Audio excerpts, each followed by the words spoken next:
నాగేశ్వరరావు గారు, నేను ఒకటే మాట అడుగుతున్నా.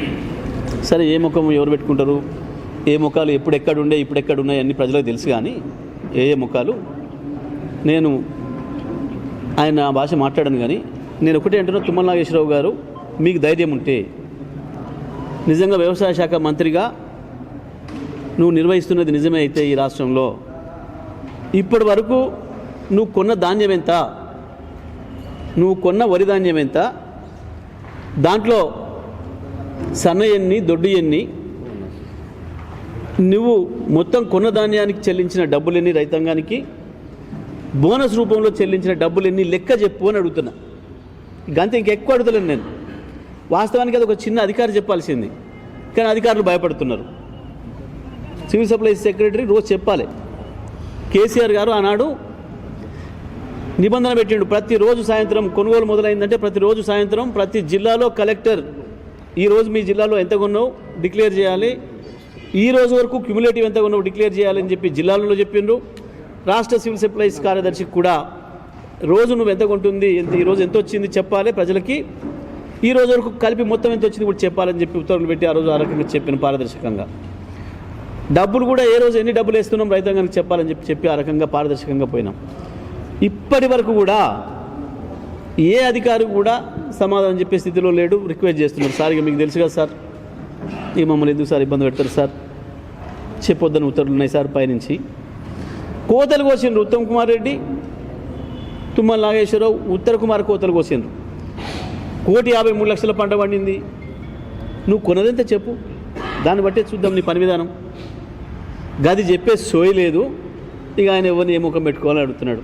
ఏ ముఖం పెట్టుకొని వస్తుంది టీఆర్ఎస్ అంటే, భారతదేశంలో వ్యవసాయ రంగానికి ధైర్యం ఇచ్చి వ్యవసాయ రంగాన్ని నిలబెట్టిన ఏకైక ప్రభుత్వంగా, కేసీఆర్ నాయకత్వంలో నడిచిన ప్రభుత్వంగా మళ్ళీ రైతాంగం దగ్గరకు వస్తున్నాం.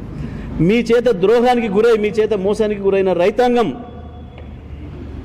ఏదైతే తిరుగుబాటు సిద్ధపడుతున్నారో ఆ తిరుగుబాటు ముఖాలను పెట్టుకొని వస్తున్నాం.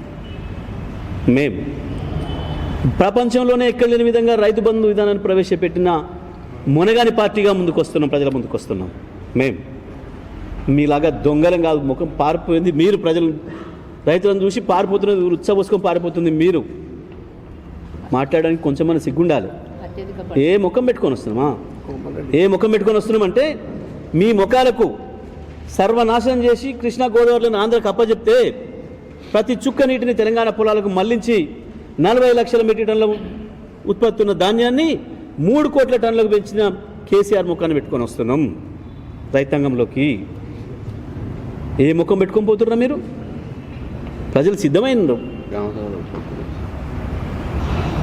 మీకు ముఖాలు ఉన్నాయా ప్రజలకు పోవడానికి? తప్పించుక తిరుగుతున్నారు. భారతదేశంలోనే అత్యంత ఎక్కువ వరిధాన్యాన్ని పండించి దేశానికి అన్నం పెట్టి అన్నపూర్ణగా మార్చిన ముఖాలం వస్తున్నాం. 3 లక్షల టన్నుల ధాన్యం ఉంటే 2014లో 40 లక్షల టన్నులను మొత్తం భారతదేశానికి ఇచ్చి భారతదేశానికి అన్నం పెట్టి అన్నపూర్ణగా నల్గొండ జిల్లాను మార్చి వస్తున్నాం. గా ముఖాలతో వస్తున్నాం మేము. మీ ముఖాలు ఏం ముఖాలు? పచ్చి దగ, పచ్చి ద్రోహం ముఖాలు. మీలాగా రైతు బంధు ఏదైనా అడిగినందుకు రైతులు చెప్పుతాం కొట్టమన్న ముఖాలం కాం మేము.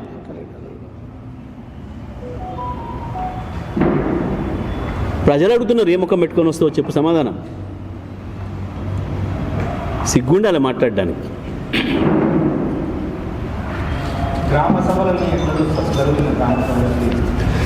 గ్రామ సభల తీరు, ప్రజలకు ప్రభుత్వం మీద ఏం అభిప్రాయం ఉందో స్పష్టంగా వ్యక్తీకరించబడుతుంది. మొన్నటి వరకు 2 రోజులు ఒక పద్ధతిలో నడిపినరు. ప్రజల ఆగ్రహానికి దెబ్బ దడుచుకొని, లాగులు దడుపుకొని ఇప్పుడు ముందే ప్రకటించేస్తున్నారు. జిల్లాల కలెక్టర్తో